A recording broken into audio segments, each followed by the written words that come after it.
Will Smith's relationship with Diddy has lately attracted a lot of attention, and it seems that he is now opening up about what happened. You know, it was something that was so incomprehensible. You know, it was just so it's hard to understand the level of human cruelty. That was a horrific night, as you can imagine. You know, there's many nuances and complexities to it, you know. But at the end of the day, I lost it, you know. And I guess what I would say, you just never know what somebody's going. Furthermore, Diddy's intentions are unclear even if he is charged with a crime and sent in detention, since it seems that he videotaped everything in order to blackmail others. Jay's speaking on it right now. He'll be one of the first dudes that they'll probably pull to the side and say, yo, well, you say that your man, I heard you on TMZ say that he never did this and he never did that, but ain't this you? If those pictures or those films or anything like that exist. You know what I'm saying? That's what they pay those agents to do. So, of course, I don't believe that none of the people who are his celebrity friends is gonna speak or say nothing until they're either contacted or they know what they really got. So you feel like they might be worried that they might be on tape at one of Diddy parties doing something they wasn't supposed to be doing? Diddy had, yo, bro, can you imagine he had every room taped and bugged, and they found little bugs or little tape recorders, little those micro projectors or whatever like that, or video cameras. They found them in the house, bro. So by them having those things in the house, and people know there's drugs, there's alcohol, there's loose women, there's loose men,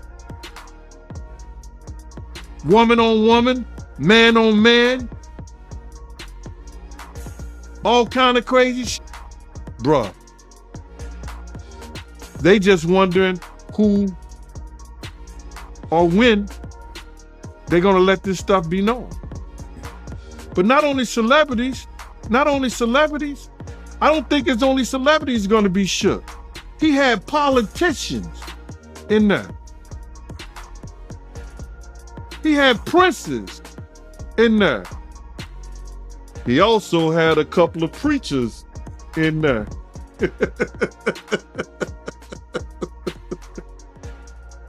Hallelujah. That's crazy. You personally, you think they got tapes? Well, my personal opinion that if Lil Rob could be trusted and his statement are true, they got him. They got tapes and stuff. Furthermore, others claim to have seen Diddy and Will together, proving that this is more than just smoke and mirrors. Jada Pinkett and Will Smith, you told me before that you was at a party before that they attended and you said the party was weird. Tell me about that. Okay, this is boxer. His name's Twan. He's from our neighborhood. He was married to Tanisha Arnold. So Broad played Pam on Martin Lawrence. We went to the party with her. I mean, it was matter of fact, it was a set it off party. Jada Pinkett, Vivica Fox, all of them was there. You know what I'm saying? It was just seemed like Puff and Tupac was like a couple, it seemed like to me. It was just a lot of weird shit going on, you know what I'm saying? The vibes ain't there. I guess that's what Tupac was talking about, the Illuminati and shit.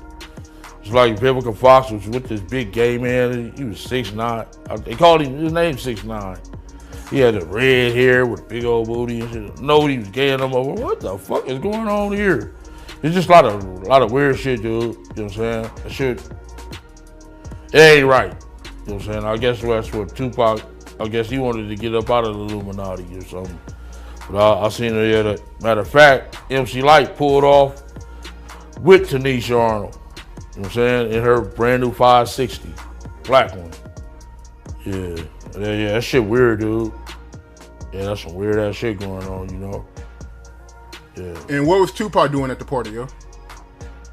Him and Puff was there together. They was there, you know what I'm saying? Party was weirdoed out. Yeah, and it was Jada Pickett. But You saying the whole party was weird. What did you see at the party that made it weird? I mean, I'm confused.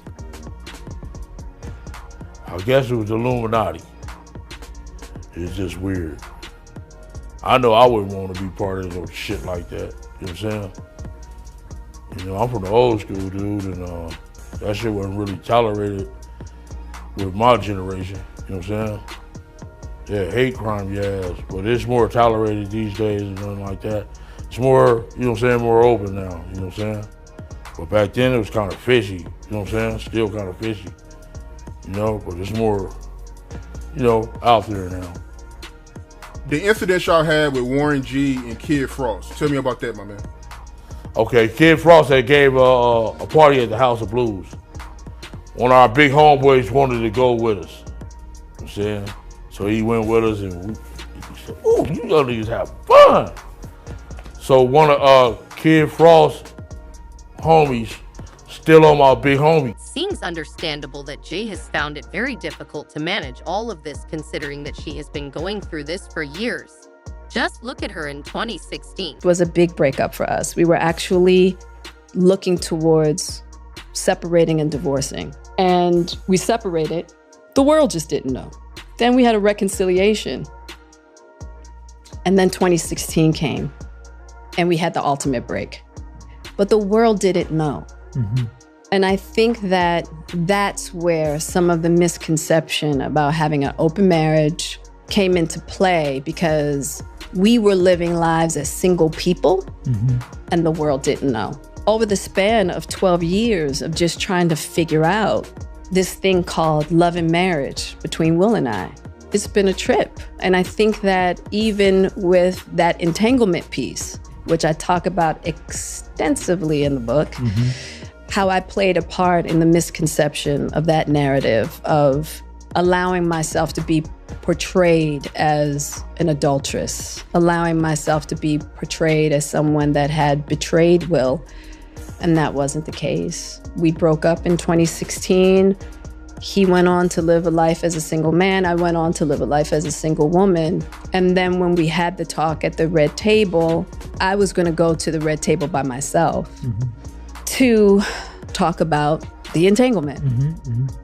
But Will decided he wanted to come with me. And we were going to then tell the world, hey, we haven't been together. And this happened during that time.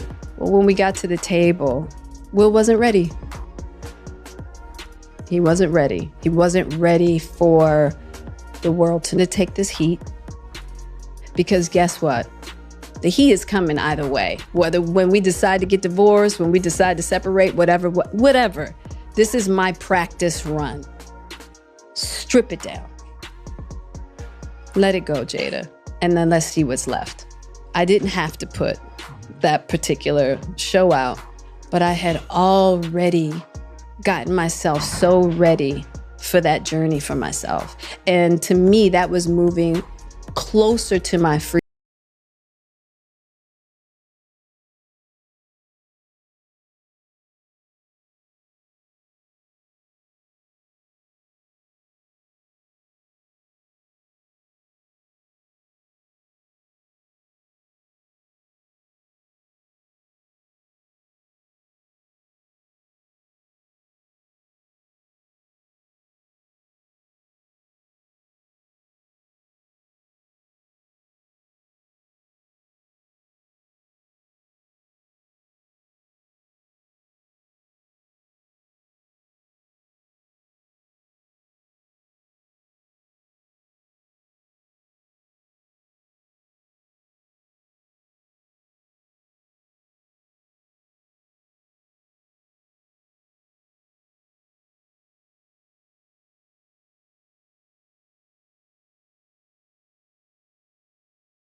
and creating that like strong foundation within yourself of knowing exactly who you are, no matter what other people think about you. I mean, I've gotten that to a certain degree. And so that was a very challenging moment.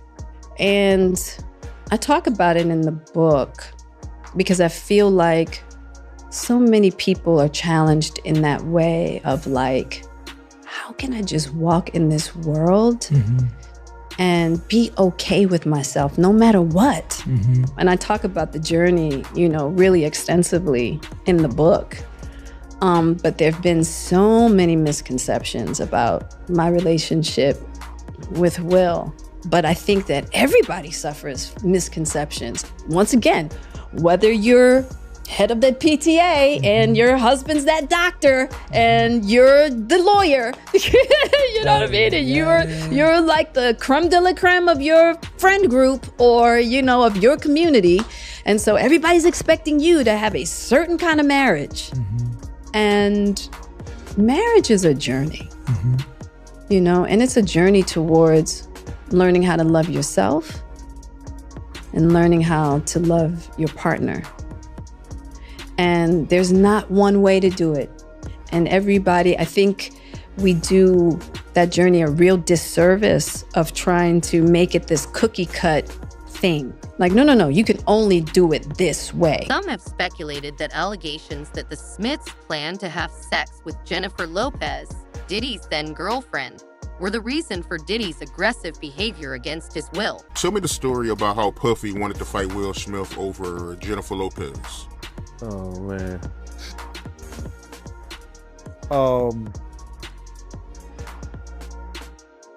We were at a birthday party that I think either Matt Damien was giving for Ben Affleck. It was just a little gathering. It was at the Four Seasons.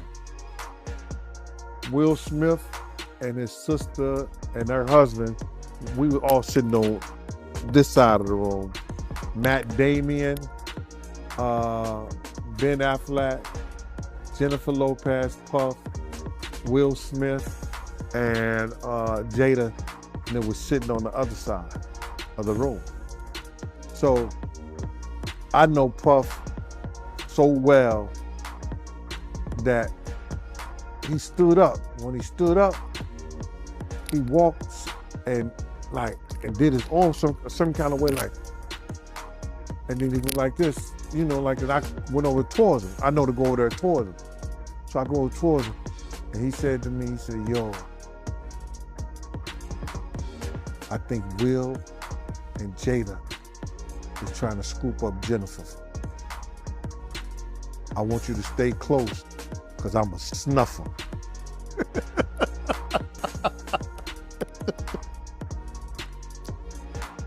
I said to myself, Will Smith gonna beat the shit out you. Now, Puff could scrap now, but I don't think he could beat Will Smith. He said that shit. So I didn't go back over there where Will Smith's sister and her husband was. I stayed about, if he snuffed Will,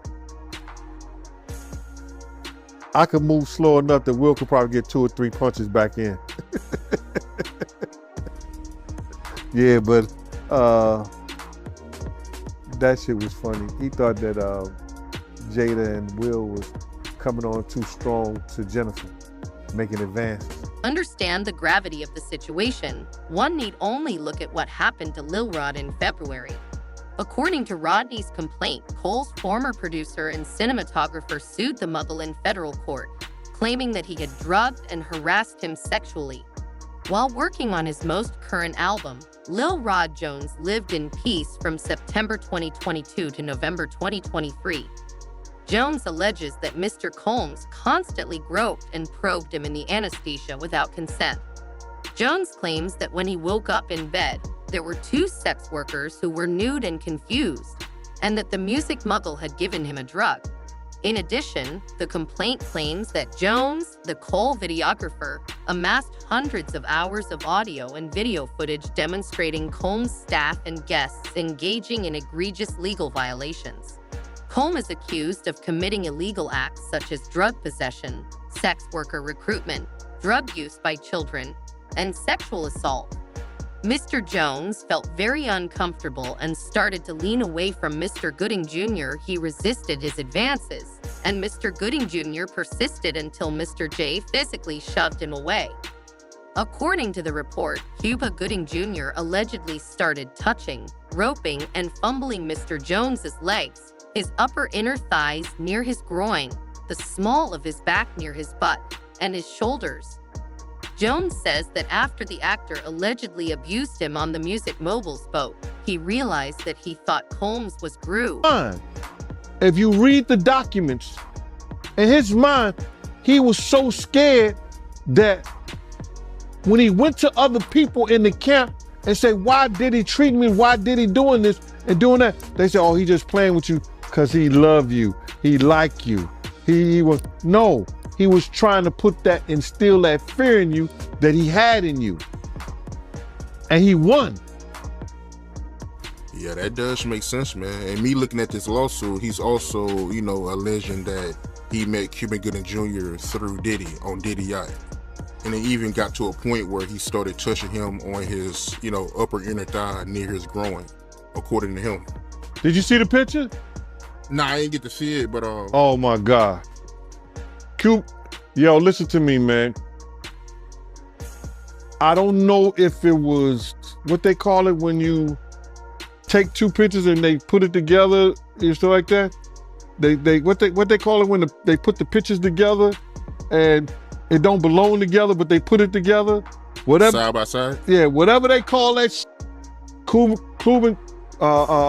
Cuban Gooding Jr. was so close to that. That was his lady.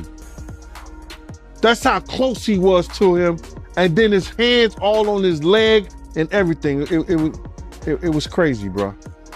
I don't even believe that. So when you see Cuban Gooding fighting a case here in New York, when he said the girl was saying that he was groping her and everything like that, I'm glad they didn't show that picture at his trial. Because he would have been guilty. That's how close he was to that kid, man. So you seeing on pictures, do you believe his claims? Yeah, I believe his claims. Somebody put something in Cuban Gooding Jr. ear that this was fresh meat, or see can you break him, or see can you do something? Because don't no other man be that close to no other man, for that reason. Come on, bro. That's crazy. Hey, do you know him? Have you ever met him before? No, I don't think I met him before. Cuba, I can't recall me, no. Harry's true identity is revealed in the lawsuit, which alleges that Cole's network encouraged him to meet and interact with celebrities. Mr. Collins was well known for throwing the most extravagant parties, but the lawsuit also reveals his connection to and sponsorship of Mr. Collins' sex trafficking parties, which gave him legitimacy and access to celebrities like well-known sportsmen, politicians, musicians, and foreign dignitaries like the Prime Minister of the United Kingdom. Moses recently spoke with Channel 5 in an interview. Michael Leigh Barrow gave his version of events surrounding the 1999 shooting at a club in New York that included Diddy. Barrow was questioned about if Diddy's legal troubles are damaging his brand, given that he is resolving several accusations of sexual assault and other infractions. The newspaper quoted Barrow as saying that this was caused by a lawsuit from a producer named Lil Rod who worked on the Love album and is making accusations. In the lawsuit, he claims that the man who confessed to the shooting to which producer Shine was referring is Ronnie Lil Rod Jones prior to Diddy's mansion in Miami and New York being raided for suspected sex trafficking. Jones also accused Todd of sexual assault and harassment. Barrow said that it hurts to hear the victims say that Diddy fired the gun. Shine, the current business head of the United Democratic Party, went on to explain that he was unwiring and maintained his innocence at all times. Everyone knew that I was the fall from the beginning goober mark more than 20 years later, but my political haters and rivals want to portray me as a criminal. But everyone is aware that I was just a little kid who was unfortunate. I just want to make it clear that I have always maintained my innocence. I have not spoken about who did what, but the victim is telling you that I am aware that there are more witnesses, but no forensic testing was ever done to identify them since their parts were never fully removed. Despite this, the victims are demonstrating my innocence. The famous incident occurred on December 7, 1999, when reports state that Shine, then 21 years old, fired his revolver following a fight that started inside Club New York in Manhattan. According to the accounts, Shine was there with Diddy and Jennifer Lopez, who was then his girlfriend, when the fight broke out, and Diddy is accused of knocking a drink out of a man's hand after someone in the club threw money at Diddy free. When police eventually apprehended Diddy and Lopez after they had left the scene, they discovered a concealed weapon in Diddy's car. Diddy was arrested for gun possession, but the charges against Lopez were eventually dropped, and Diddy was found not guilty of all charges in 2001. Witnesses had been shot during the altercation. Shan was convicted guilty of attacking someone at a party that night and was given a 10-year jail term. After claiming that Diddy had shot her in the face, Nat Hannah Rubin wants the matter investigated. That has come out involving the producer Lil Rod. So basically his last two lawsuits, or last two major lawsuits, the one with Cassie, she made mention that Puffy made her carry his guns into nightclubs and wherever they went. And he threatened her to make her feel like she had to do so. And while there were lots of things of importance, that stood out to me. And I'm going to tell you why. In this lawsuit with the producer Lil Rod, they were both SA'd by him and threatened and physically harmed. But in this lawsuit, he appears to be a very young producer to me. But he said something very specific. As a means of threatening him, Puffy said, "That's why I shot up the club in New York back in 1999 and let Shine take the fall for it." Let me tell you why that's of utmost importance to me. Because I am the woman who he shot in the face in that 1999, December 27th, 1999, Club New York shooting. I have told everyone ad nauseum since then, even the surgeon who did the surgery to take the bullet, I literally have told everyone and never changed what I said. I watched him. I got pow-powed in the face. I watched him fire the gun. I've said it all this time. Even the surgeon who did my surgery to take out part of the bullet fragments that was aspirating into my lungs and try to remove as many bullet fragments as possible, testified in the criminal trial that while they were putting me under, I was screaming, "Puffy, pew pew me in the face." He testified in the criminal trial. It is in the record. They all knew he did it. Everybody knew he did it. But he paid off the club bouncer named Sharice and all these other people and the club owners with their video to hide the video. That's his MO. I told everybody that. This man almost took my life, has traumatized my life, has caused undue harm, irreparable damage to my life, lied his behind off. I've had all these youngins on the internet harassing me, swearing that I'm making it up that he did it. And look what he did to Lil Rod. He threatened him. "Oh, you don't think I bust my gun? I shot up the club in Club New York and let Shine take..." Well. It only took 24 whole years for it to come out. You see this tattoo? This commemorates me getting shot. It took 24 years for him to come out and say it. I've been saying it all along, but y'all pick and choose who y'all want to believe. Oh, baby, you ain't seen nothing yet. Not only did he pew me in the face, he also set off a course of harassment against me for the past 24 years. When I tell you the things I went through, there was a time in 2017 and 2018 where I got 7 flats on my BMW. 7, the same tire, in a 2-year span. 7 on the same tire, and they were all new. Every time it happened, I had to get a new tire. I have the pictures to prove it. Harassing me. You want to know why?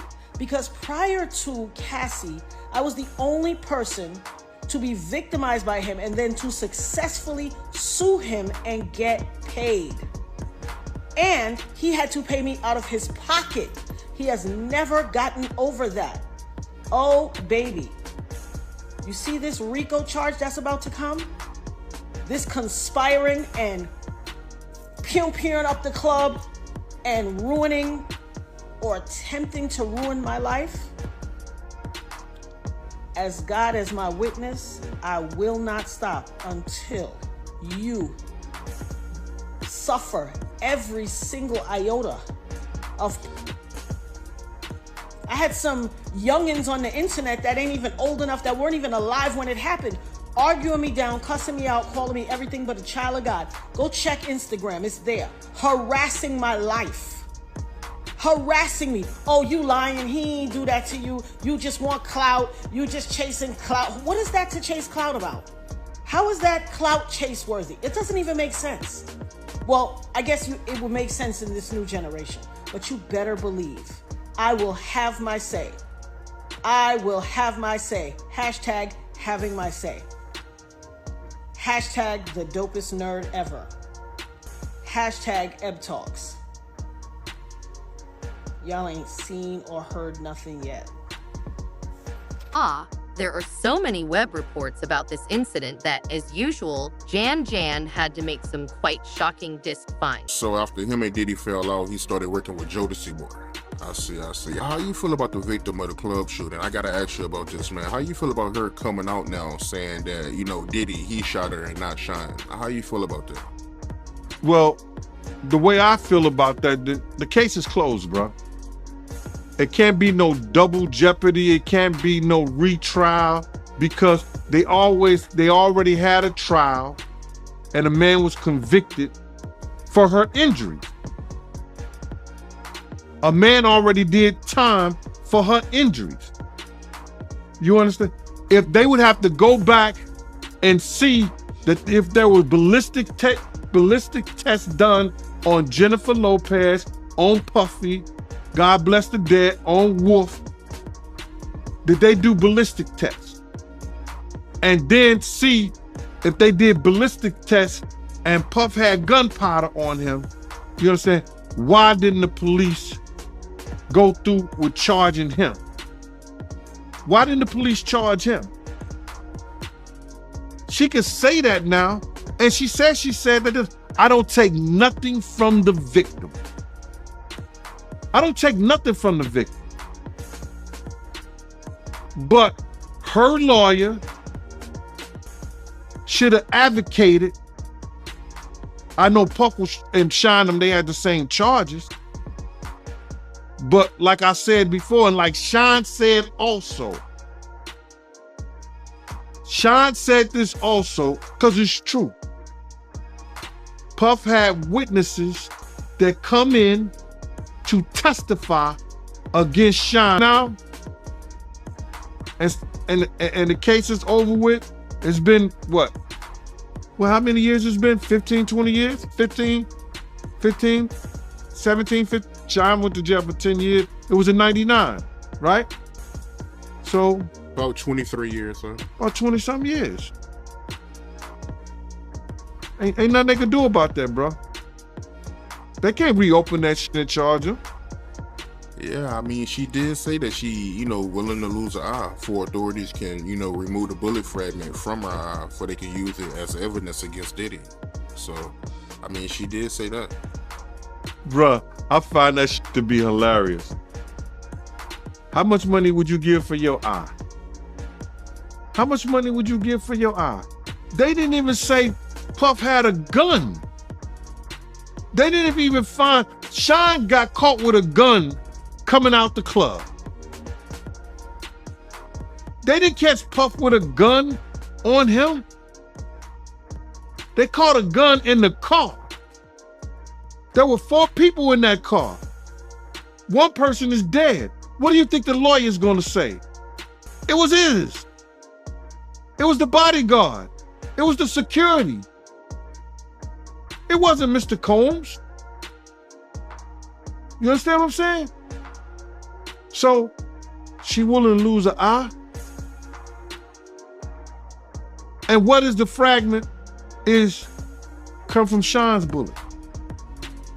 Because what happened was, bruh, they shot in the air and things ricocheted and hit. These new reports, right? How you feel about them saying that, Jennifer Lopez, she was carrying the gun in her purse? My man, you can't make me believe that. I've been around Ms. Lopez plenty of times. And even though they say Jenny from the block, she didn't rock like that, bro. For real, for real. I've been around Ms. Lopez a few times, more than a few times. You understand what I'm saying? She did not rock like that. She don't get down like that, bro. Not at all. She wouldn't be carrying no gun for no Puffy. Not at all. I know that, I would bet anything on that one, bro. That's right there, that's some internet bullshit. So with that being said, right, how exactly did Diddy do Sean wrong when it comes to the case? If you don't mind me asking, break that down. Well, I believe Diddy did Sean wrong because he told security at the time, and the head of security of his everyday operation was Paul Offler. If y'all know somebody who was there at the club that witnessed the shooting, go find. People was found by security and the street team and brought in to Puff. When Puff liked their story, what they saw, he gave it to their lawyer. Their lawyer then sent them to the DA's office, and those people testified against Sean. They had the same charges. So they separated lawyers. They had separate lawyers, and everything went on Sean because Diddy found the witness against Sean and brought him forward. So I guess that's how you do your man when you don't want to go to jail. That's what happened, bro. Sean said it in the whole interview. On that documentary that Sean did from jail, he spoke about that, but he forgave him. If that was you, would you forgive him? Man, I wouldn't, bruh. I'm not into forgiving. That's for Christ. That's what Jesus is for. Do you personally believe Diddy should have did some time? I think if Sean did time and they had the same case,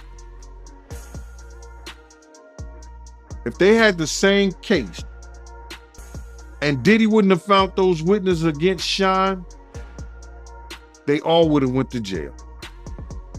But because Diddy had, I think his name was Braxton, Jewish lawyer, and Johnny Cochran,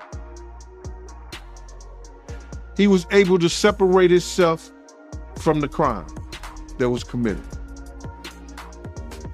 So do I feel like he should have went to jail? I wasn't on the jury.